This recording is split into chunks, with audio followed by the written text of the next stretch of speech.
Good morning, good afternoon, good evening. Welcome back to another video. This is a video I have been dreading making. It's only been 2 days since Miguel's passing, and I am going to try my utter best to get through this without shedding any tears. As most of you do know, Miguel had been unwell for about a week now, and I did make a community post as well as a little short video, announcing that he wasn't doing well. I was doing live streams where I was feeding him critical care, trying to do everything I can to care for him at home until I was able to get him to the vet.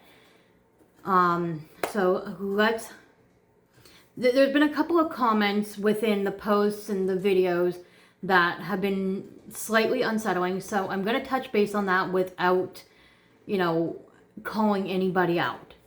We don't want to embarrass anybody or make anybody feel worse than they might already be feeling and so forth. So let's start with the fact that it was about 8 or 9 days ago, maybe a little bit more, probably closer to the 2-week mark. We'll go with like 10 days ago, that I had noticed Miguel had stopped eating as much as he normally would. His behavior was a little off. He normally would, be in one of the hides within the cage. Usually it would be the wooden hide that has the hay rack attached. You can see it there. I have since sanitized the hide and everything as best as I could. But he started just hanging out in the middle of the cage where the hay rack was. Now, most of you know I was using a wooden hay rack that just kind of hung on the grids. I decided to switch it up this time. But I didn't think anything of it. I thought maybe the reason he was, sleeping in the open was because he was all of a sudden feeling extremely comfortable in his surrounding. I've got a lot of females upstairs that don't use their hides, they just sleep in the open. So I really didn't think much of it as far as it being an off behavior. Maybe I should have.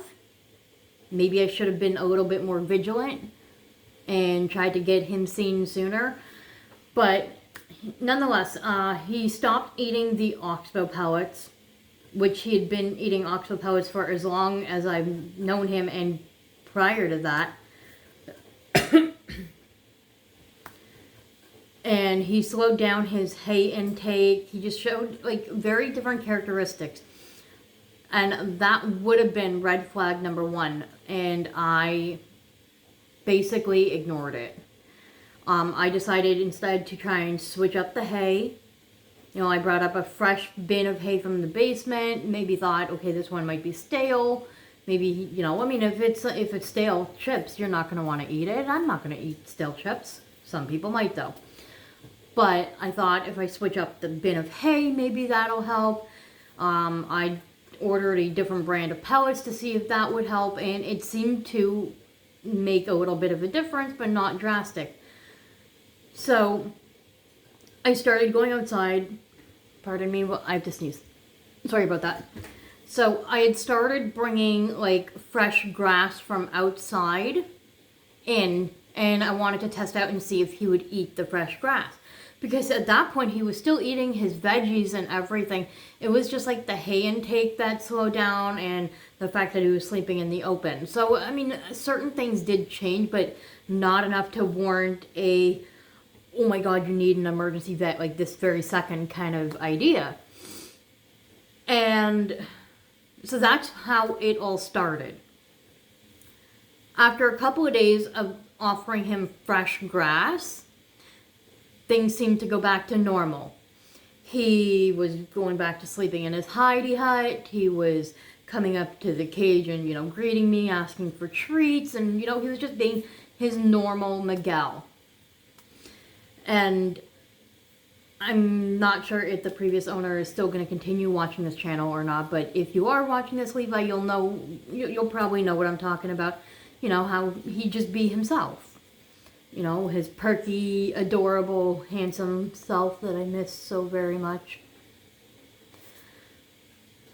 But that's, you know, after a couple of days of things going back to normal, that's when it took a turn for the worse again. He stopped eating the pellets.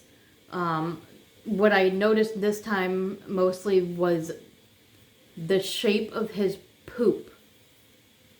It was very abnormal. Like, at first, it was just a lesser amount and maybe like a different color than the norm, but not like, it wasn't like black, it wasn't yellow, it wasn't, you know, red or anything very alarming on that aspect. But it would have been something that, if I had access to an emergency vet, if I had a vehicle, maybe he would still be here. Maybe. I don't know.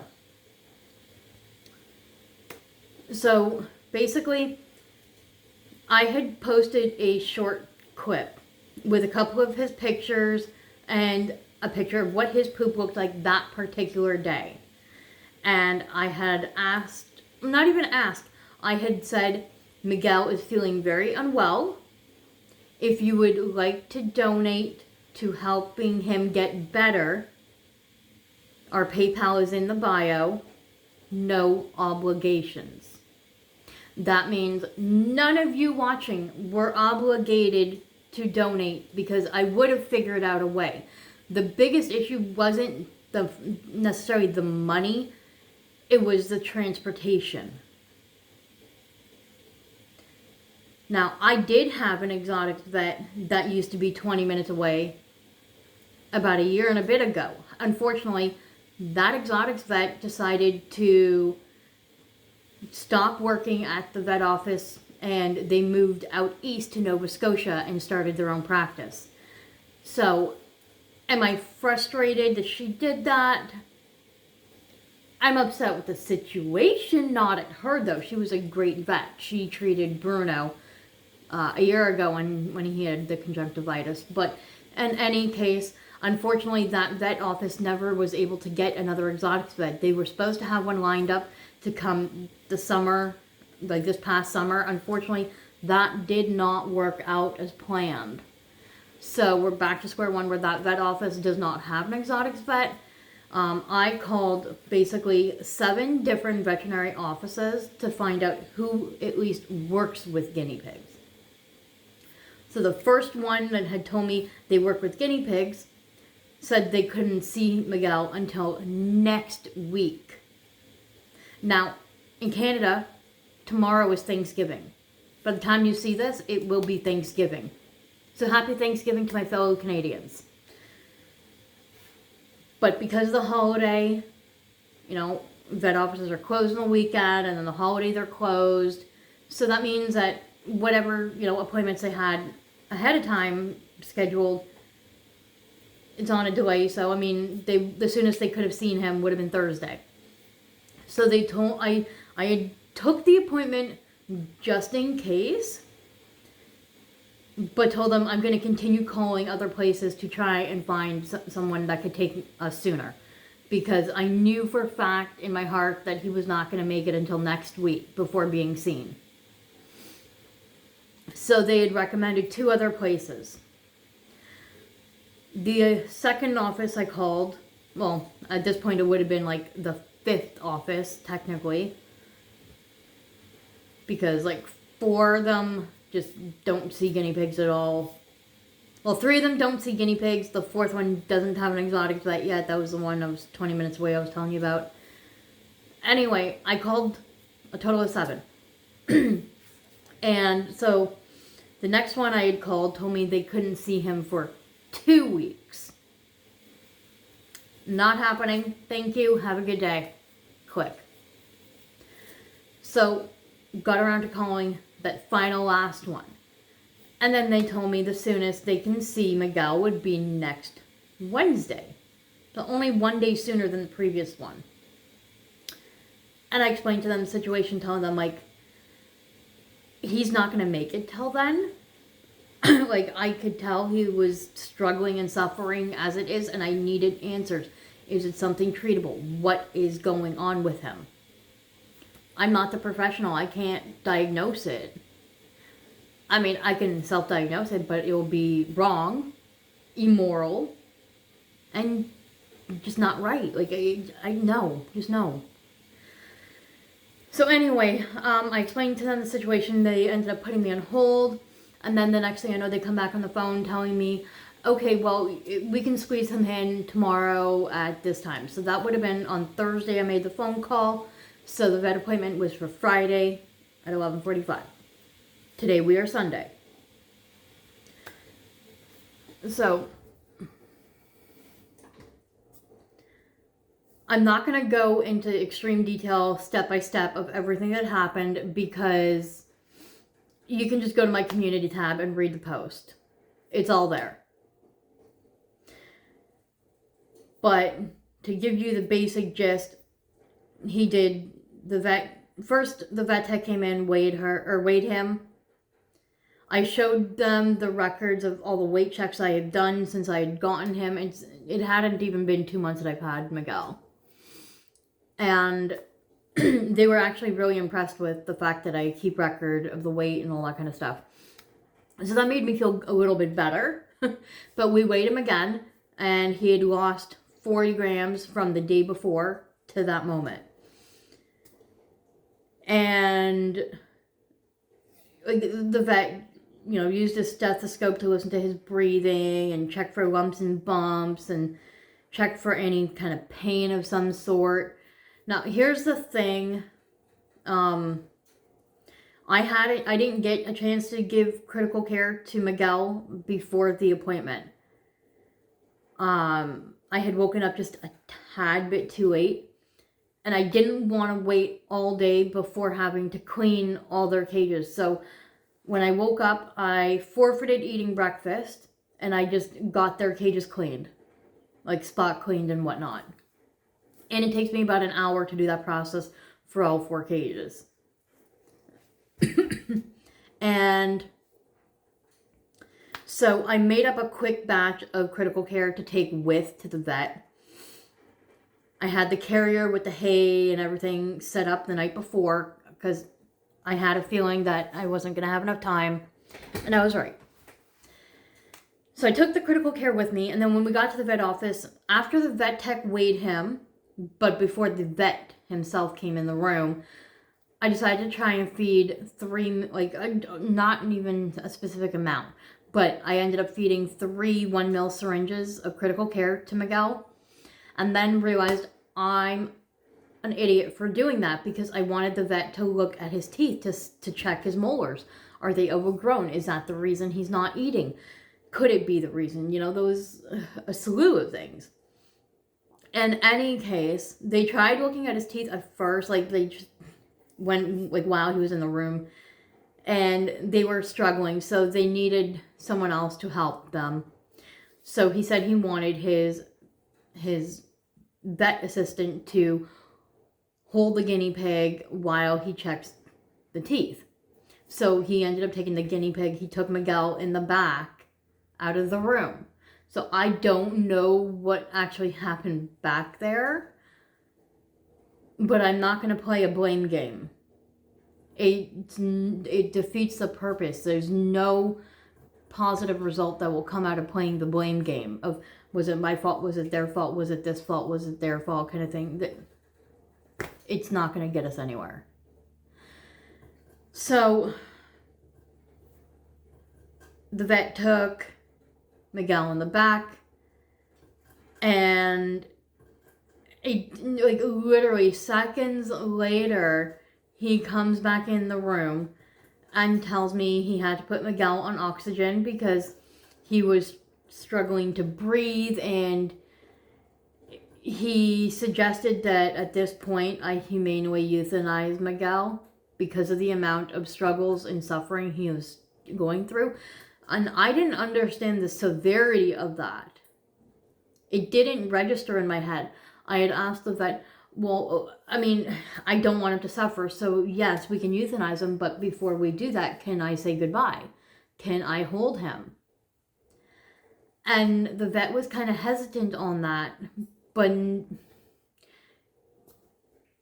I guess you could say every second that you waste is of the essence. For every second that I keep the vet in the room instead of taking care of my guinea pig or any animal in that kind of situation is of the essence. It's the same thing with a human being.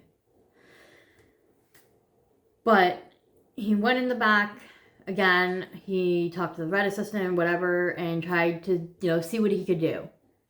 Unfortunately, within that duration of him being in the room to going back out there in the back, Miguel had passed away on his own. Because when he came back in the room the second time, the vet assistant was holding him wrapped in a little blanket that they had initially on the vet table. So, is it the vet's fault that my guinea pig passed away? Maybe, but maybe not. Is it my fault? Maybe, but maybe not. Now, is it my fault that there's no exotic vets within, a reasonable distance that I can get to? No, that's not my fault. Is it my fault that I have as many animals knowing this predicament? Yes. Is it my fault that I don't have a vehicle? No. And yes. For the most part, I use public transportation. I only look to get a ride when I need to go a farther distance or if it involves transporting an animal. Other than, freezing cold temperatures in the rain or in the winter, things like that. But for the most part, I try to use public transportation. But the closest exotics vet that sees guinea pigs, even extremely experienced ones with many years of experience and more knowledge and so forth, they are even still 1 hour away. Whether it be in the next province over, whether it be north, east, or west of me, it's all an hour's distance minimum. So I did what I could to help Miguel. Maybe I could have or should have tried calling vets much sooner instead of waiting a week before doing so. But I didn't want to be that person that gets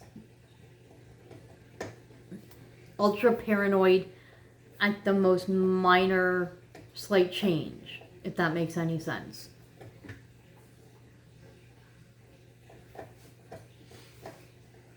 Mateo's chewing the wood of the hide. So yeah, I didn't want to be that person that gets ultra paranoid at the most minor thing and then find out I'm paying hundreds of dollars for a vet visit where there's nothing wrong. Now, is it better to be safe than sorry? Abso-freaking-lutely. So basically, I guess my point is for you to not make the same mistake in judgment that I did. The minute you notice any change in behavior, appetite, bowel movements, eating habits, any slight change, it should warrant for you to keep a very vigilant, close eye on your pet and seek vet care sooner than later. Unfortunately, with guinea pigs, when they get sick, they can go downhill very quick, and that's exactly what happened with Miguel.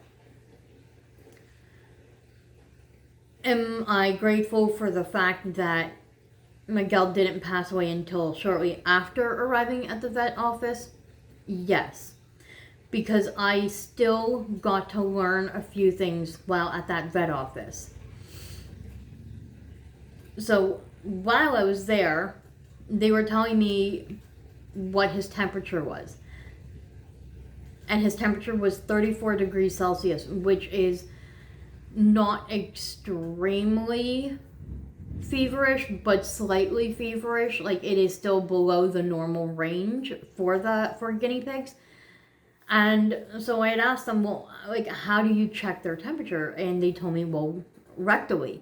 And I'm thinking, okay, well, I understand that, yes, you would use a rectal thermometer to check their temperature, but how do you do it? How far do you put it in there? How often should you do this? So unfortunately, you know what, I'm not going to share that bit of information because that is too personal and it could trigger some people. But we'll just leave it with the fact I got to learn how to check their temperature with a rectal thermometer. They did manage to check his teeth finally.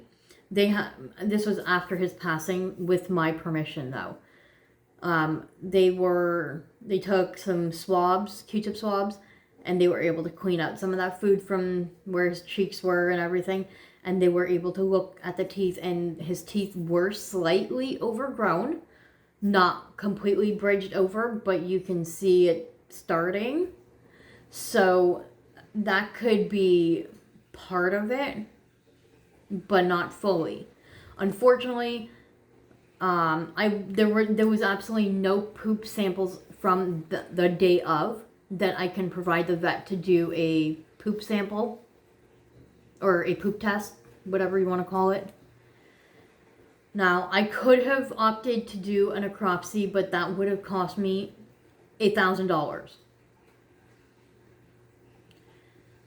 And that was not in the budget. I did not want to max out my credit card to get a necropsy done because that would have completely taken away from the emergency fund of, you know, if things go slightly over the budgeted amount, if that makes any sense at all. Basically, my credit card is used as an emergency vet fund, but also grocery fund. But if I can avoid using credit cards, even better. But sometimes things get in the way, and this was one of those times where things just got in the way and that budget wasn't there, which is why I had reached out saying, hey, if anybody's willing to donate and can, no obligations, but it, you know, every penny counts. So I opted not to get the necropsy done. I asked them how much the cremation was. If I wanted a communal cremation where they keep the ashes and everything, then it would have only cost me about $300 and something. I think they said $350. If I'm gonna get an animal cremated, I want it privately done. I want my ash, you know, I would want the ashes returned and so forth. The cost for that would have been $800. Again, out of budget. So, my friend offered to let me bury him in her hubby's backyard. They got a fully fenced-in backyard. No, they don't really get any like wild animals or anything like that come around. So that's what we did that day on Friday afternoon. We laid Miguel to rest in her backyard.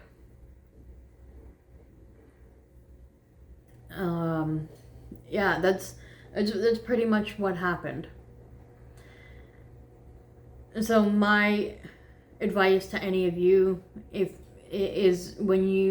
you notice anything off about your guinea pigs, even if you end up going to the vet to find out, oh, he just had to fart, or he had to burp, or she had to burp, or something minor and silly.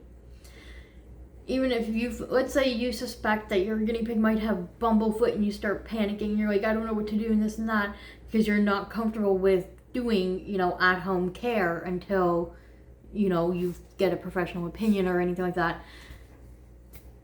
Paying the $140 or however much it costs to get your foot in the door at the vet will still be worth it for the amount of knowledge and more, like, not comfort, but the more confidence that you will gain from having a professional show you what to do. Some people think, I had one person think that their guinea pig had bumblefoot, and it turned out it was just a foot spur. Yeah. Just talk to Mason's KVs. They've had dozens of guinea pigs over the years where they paid lots of money at the vet to find out it was just something very minor and treatable at home. But you can't be too sure. And if you have access to going to a vet and you have the transportation and you don't have the struggles that I do, then all the merrier, all the better. So at the end of the day, there was a comment made on my short video about how if I don't have the money to support my animals and pay for vet care, I shouldn't have any. I'm going to say screw you. Obviously, you've never lived a life where life happens and life can get in the way. You could be working a full-time job, taking care of your family and everything else, and guess what? Sometimes life happens. You might get laid off from your job. Your car breaks down and you lose out on a day's worth of pay, which will affect your entire budget of the week or month or whatever it might be. Life happens. Is it shameful to ask for help when it's needed? No, it is not. And it's wrong of you to say a comment like that. It's okay, you're free to think it, but be mindful of what people are going through on the other side of that screen. There was another comment that came in the morning of the vet visit. Or no, that was the morning of the vet visit, that comment. The other comment I'm about to address came in yesterday. And that comment was saying, oh, so they killed him. The third highest form of, you know what, let me pull it up, hang on. End quote. So they killed him. Third biggest killer of people, too. Medical intervention. Is the vet responsible for killing my guinea pig? No. Am I? Maybe. I don't know. What I can tell you and reiterate again is the vet had noticed he had a bit of a wheeze. His molars were starting to overgrow. He was going into respiratory distress. Could have been stress from the trip just to the vet. It could have been stress from the vet trying to check his teeth. It could be a multitude of things. We don't know what actually caused it. Was it smart of me to give the critical care right before the vet appointment, knowing I wanted him to check the guinea pig's teeth? Maybe, maybe not. Here's the thing. The guinea pig had a fever. Miguel had a fever. He was unwell. Regardless of who's at fault, the end result is the end result. And I would appreciate some respect on the matter. I am grieving the loss of a pet. Yes, I may have only had him for a short amount of time, but I think that also makes it that much harder because I feel like I failed him. He is the 5th guinea pig that I have lost this year. That takes a toll on a person. I really don't know how rescue workers do it. I guess maybe over time the emotions just kind of numb itself out. Maybe it becomes kind of like a norm. I don't know. But I highly commend rescue workers who deal with this day in and day out. But I hope that this video has been able to give you a little bit more insight as to what happened to Miguel. And I know some of you might ask, what am I going to do now with Mateo? Am I going to rehome him, or am I going to look for a new friend for him? And the answer is I don't know at this point. I am going to monitor him and see how he does. But I'm also going to give him the time he needs to grieve the loss, as well as allow myself the time to grieve. So thank you so much for watching, and we will see you in the next one, and hopefully with a smile on our face.